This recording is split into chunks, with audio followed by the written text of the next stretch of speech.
सर्व शिक्षक बंधू भगिनींना नमस्कार. समग्र प्रगतीपत्रक कसे भरावे या संदर्भातील आज आपला 11वा व्हिडिओ घेऊन येत आहे. विकास क्षेत्र 5 यामधील उपक्रम 2 विषयी आज आपण माहिती पाहूयात.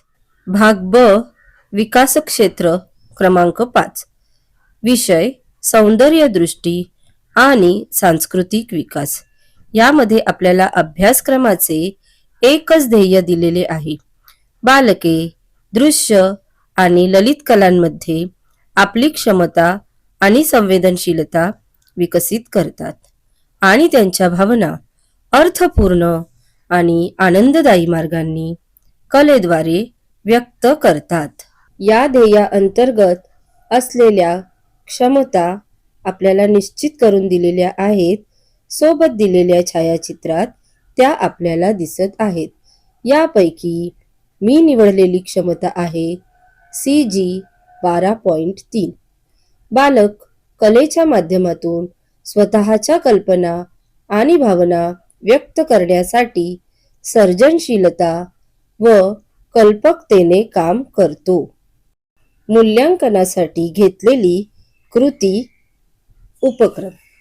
उपक्रम आहे माझा बनवलेला प्राणी किंवा एखादी इतर वस्तू. कागदाचे म्हणजेच गोटीव पेपर किंवा रंगीत कागद या कागदाच्या वेगवेगळ्या आकारात म्हणजे त्रिकोण, वर्तुळ किंवा चौकोन अशा विविध आकारांपासून एखादा प्राणी तयार करण्यास सांगते किंवा प्राण्याऐवजी इतर कोणतीही रचना तयार करण्यास सांगणे.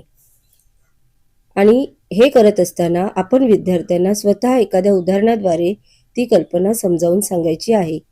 इथे माझ्या विद्यार्थ्यांनी अशा विविध आकारांपासून होडी, एखादी गाडी, झाड, विमान अशा वस्तू बनवलेल्या आहेत.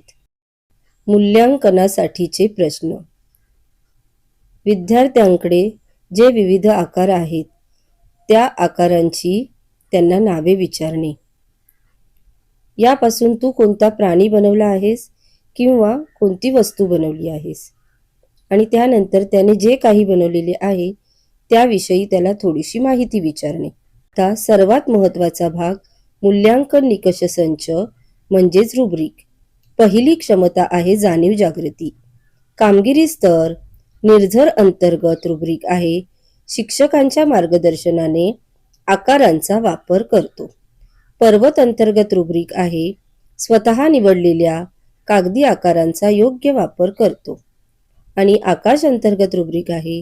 विशिष्ट आणि ओळखता येण्यासारखी रचना तयार करतो. यापैकी विद्यार्थी ज्या योग्य स्तरावर असेल तिथे बरोबर अशी खूण करावी. पुढची क्षमता आहे संवेदनशीलता. कामगिरी स्तर निर्झर अंतर्गत रुब्रिक आहे.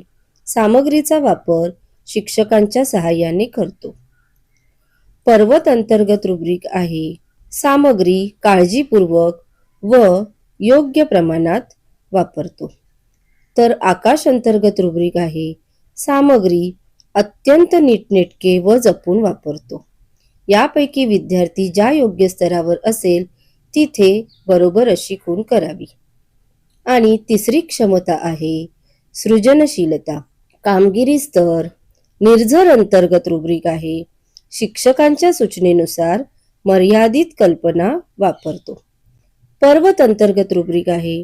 स्वतःच्या कल्पनेने 2-3 भागांचेच म्हणजे त्याच्याकडे असलेल्या आकारांचे वेगवेगळ्या पद्धतीने संयोजन करतो. आणि आकाश अंतर्गत रुब्रिक आहे. पूर्णपणे प्राणी किंवा इतर एखादी वस्तूची तो स्वतःहून रचना करतो आणि त्याविषयी आपल्याला माहिती सांगतो. यापैकी विद्यार्थी ज्या योग्य स्तरावर असेल तिथे बरोबर अशी खूण करावी. हा व्हिडिओ आपल्याला मार्गदर्शक ठरेल या आशेसह धन्यवाद.